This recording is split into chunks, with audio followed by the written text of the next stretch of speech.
Formal na muling itinalaga si Police Brigadier General Arnold Argente bilang Regional Director ng Police Regional Office 12 sa isinagawang turnover ceremony sa General Santos City.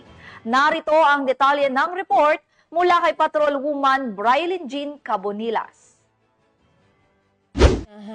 Police Lieutenant General Jose Melencio C. Nartates Jr., Acting Chief PNP, ang Assumption of Office Ceremony ng muling itinalagang Regional Director ng Police Regional Office 12 na si Police Brigadier General Arnold P. Argente na ginanap sa Police Regional Office 12, General Santos City nito lamang Setyembre 3, 2025. Matatandaang napalitan si Police Brigadier General Argente bilang Regional Director ng Police Regional Office 12 noong Hulyo 30, 2025.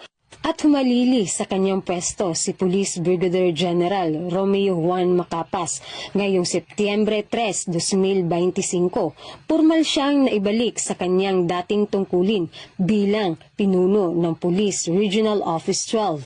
Bilang bahagi ng seremonya, isinagawa ang arrival honors sa harap ng Police Regional Office 12 Admin Building para kay Police Brigadier General Argente na sinalubong ni Police Colonel Nathaniel G. Villegas, DRDO, kasama ang lahat ng tauhan ng Regional Headquarters.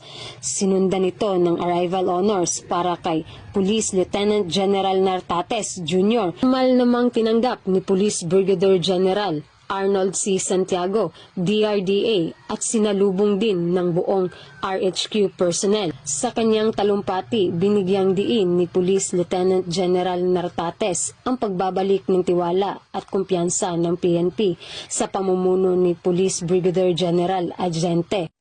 Ang Assumption of Office Ceremony ay bahagi ng tradisyon ng PNP upang ipakita ang maayos na pamamahala at pagpapatuloy ng mandato ng organisasyon na magsilbi at magbigay proteksyon sa publiko alinsunod sa adhikain ng bagong Pilipinas. Mula dito sa General Santos City, ako po ang inyong PNN Correspondent, Patrol Woman Brailyn Jean Cabonilas, alagad ng batas, tagataguyod ng Balitang Pulis.